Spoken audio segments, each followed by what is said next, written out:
Assalamualaikum warahmatullahi wabarakatuh. Saya Sri Utami dari kelas Tadris Biologi 2 dengan NIM 204101080006. Di sini saya akan menjelaskan tentang pengertian fotorespirasi. Apa sih yang dinamakan dengan fotorespirasi? Namun sebelumnya saya akan menjelaskan tentang respirasi. Respirasi berasal dari kata Latin respirare, yang secara harfiah memiliki arti bernafas. Semua sel yang aktif akan terus-menerus melakukan respirasi. Respirasi bukan hanya sekedar pertukaran gas, tetapi merupakan reaksi oksidasi dan reduksi yang dimana senyawa dioksidasi menjadi CO2, sedangkan O2 yang diserap direduksi membentuk H2O. Fotorespirasi dapat berlangsung bersama dengan respirasi biasa. Respirasi biasa memiliki laju respirasi yang sama dalam keadaan terang maupun dalam keadaan gelap. Yang dapat membedakan antara respirasi biasa dengan fotorespirasi adalah tanggapannya terhadap oksigen, di mana kenaikan oksigen 2% menjadi 21%, yang menyebabkan kenaikan oksigen respirasi biasa menjadi sangat kecil, sedangkan pada fotorespirasi menyebabkan kenaikan yang sangat besar. Adapun tentang mekanisme fotorespirasi. Secara biokimia, proses fotorespirasi merupakan cabang dari jalur glikolat. Enzim utama yang terlibat adalah enzim yang sama dalam proses reaksi gelap, fotosintesis, dan Rubisco. Rubisco memiliki dua sisi aktif, yaitu yang pertama, sisi karboksilase yang aktif pada fotosintesis.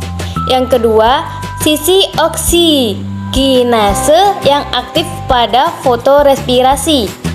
Kedua proses ini terjadi pada stroma yang sama-sama memerlukan substrat yang sama, ribulosa bifosfat ataupun RUBP, dan dipengaruhi secara positif oleh konsentrasi ion magnesium serta derajat keasaman pH sel. Dengan demikian, fotorespirasi menjadi pesaing bagi fotosintesis, suatu kondisi yang tidak disukai oleh kalangan pertanian karena mengurangi akumulasi energi. Jika kadar CO dalam sel rendah, maka RUBP akan dipecah oleh Rubisco menjadi P-glikolat dan P-gliserat. P-gliserat akan didefosforilasi oleh ADP sehingga membentuk ATP. P-glikolat memasuki proses agak rumit menuju peroksisoma, lalu mitokondria, lalu kembali ke peroksisoma untuk diubah menjadi serin, lalu gliserat. Gliserat masuk kembali ke kloroplas untuk diproses secara normal oleh siklus Calvin menjadi gliseraldehid 3-fosfat ataupun G3P.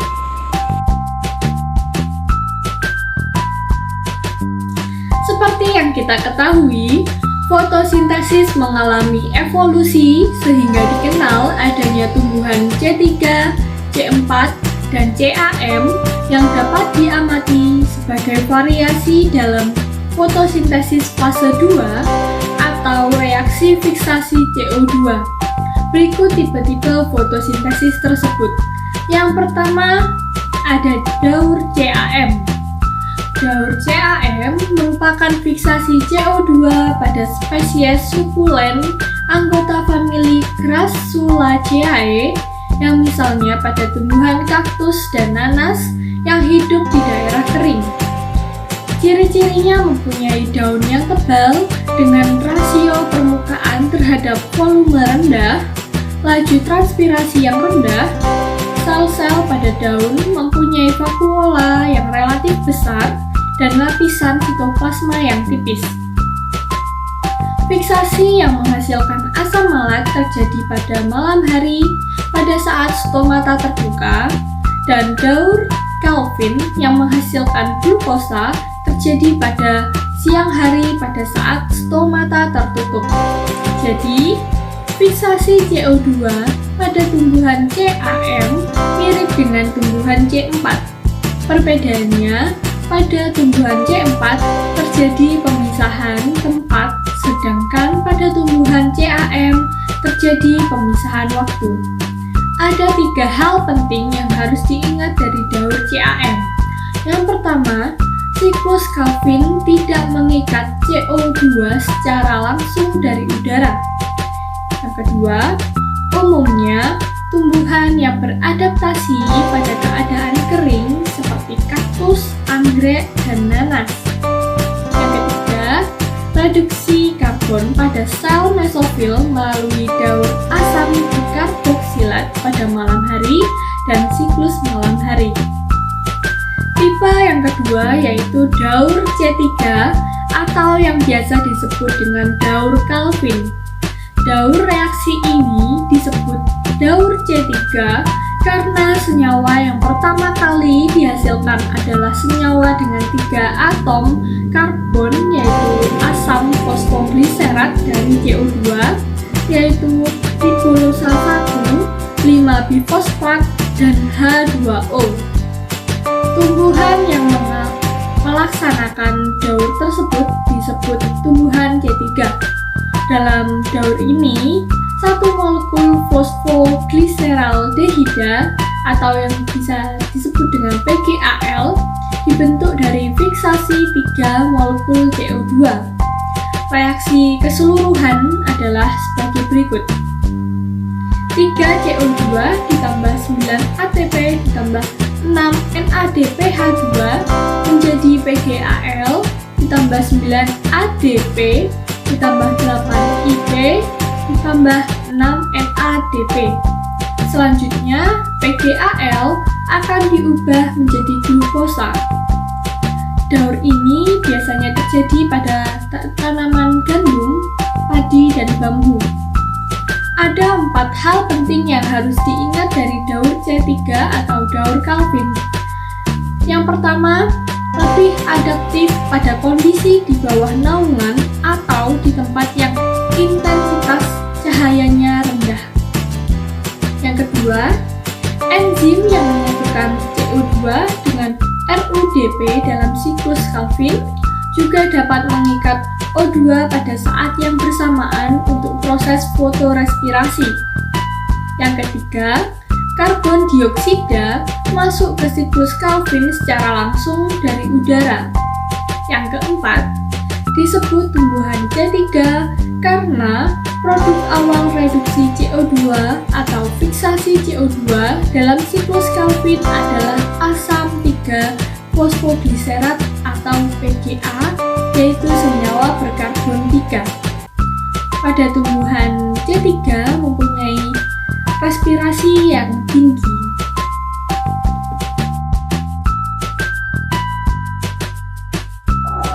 Bismillahirrahmanirrahim. Assalamualaikum warahmatullahi wabarakatuh. Saya Siti Sofia, NIM 204101080001. Nah, di sini saya akan menjelaskan tentang fotorespirasi mekanisme pada tumbuhan C4. Nah, apa sih tumbuhan C4 itu? Jadi C4 itu sebagian besar senyawa yang pertama kali dihasilkan oleh senyawa dari 4 atom. Nah, apa saja? Itu ada asam malat, ada asam aspartat, dan tumbuhan yang melaksanakan daun tersebut. Nah, disebut tumbuhan C4 itu karena pada tumbuhan C4 ada beberapa spesies, misalkan pada tanaman tropis. Nah, pada tanaman tropis itu misalkan pada jagung, misalkan pada jagung, tebu, dan sorghum. Nah, sorghum itu biasanya ada pada wilayah tropis yang termasuk C4 yang unik yang dikenal dengan anatomikans. Nah, anatomikans itu apa sih? Nah, jadi anatomikans itu merupakan sel-sel seludang parenkim yang mengelilingi ikatan pembuluh yang memisahkan antara sel-sel mesofil. Jadi terdapat sel-sel seludang parenkim yang mengelilingi ikatan pembuluh yang memisahkan antara sel-sel mesofil. Nah, sedangkan pada tumbuhan C4 itu terdapat pembagian kerja antara sel-sel mesofil dan sel-sel parenkim, yaitu pembentukan asam malat dan juga asam aspartat. Nah, asam aspartat ini kemudian terjadi pada CO2 yang terjadi pada sel-sel mesofil. Sedangkan kalau daur Kelvin itu terjadi pada sel-sel seludang parenkim. Nah, beberapa hal-hal penting dalam proses pengikatan CO2 pada tumbuhan C4. Nah, yang pertama itu keduanya C4 dan juga C3 itu membutuhkan ATP. C3 dan C4 itu sama-sama membutuhkan ATP. Yang kedua itu sintetis glukosa yang berlangsung lebih luas, persatuan daun. Yang ketiga itu berlangsung lebih efisien dalam keadaan intensitas cahaya yang tinggi. Jadi keduanya itu butuh cahaya matahari yang lebih tinggi dan lebih banyak. Dan yang keempat itu ada afinitas enzim fosfolirufat karboksilase. Biasanya itu terdapat pada CO2. Nah, sedangkan yang kelima, proses fotosintesis dapat berlangsung dengan cukup baik pada saat konsentrasi CO2 yang sangat sedikit di udara. Dan yang terakhir itu tidak terjadi atau sedikit sekali terjadi fotorespirasi. Nah, jadi C4 dan C3 itu sangat sedikit sekali mengalami fotorespirasi. Biasanya pernafasan dalam keadaan terang pada kloroplas. Oke, selanjutnya adalah mekanisme atau fotorespirasi pada tumbuhan C4. Nah, kenapa sih pada tumbuhan C4 itu sangat rendah sekali laju fotorespirasinya? Perlu kalian pahami bahwa pola fiksasi CO2 dalam fotosintesis pada tumbuhan Ki, misalnya pada tumbuhan Ki ya, CO2 yang difiksasi dalam fotosintesis tumbuhan C4 mula-mula bereaksi dengan asam fosfoenol pirufat dalam sel-sel mesofil. Tempatnya itu ada di sel-sel mesofil. Reaksi selanjutnya itu terbentuk yang namanya asam malat atau asam aspartat. Beberapa tumbuhan C4 yang menghasilkan asam aspartat, biasanya asam amino yang berkarbon 4 seperti yang sudah saya singgung tadi di awal.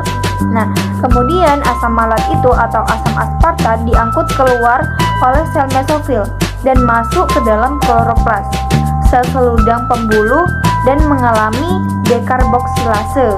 Kemudian CO2 yang dihasilkan oleh reaksi dekarboksilase itu difiksasi oleh RUBP yang namanya RUBP karboksilase. Kemudian enzim Rubisco. Nah, ada yang namanya enzim Rubisco. Nah, enzim Rubisco itu tidak dapat bekerja secara efisien pada saat konsentrasi CO2-nya rendah dan konsentrasi O2-nya yang tinggi. Nah, jadi konsentrasi CO2 yang rendah di udara itu akan meningkatkan fotorespirasi yang lebih banyak terjadi pada tumbuhan C3. Ingat ya, tumbuhan C3.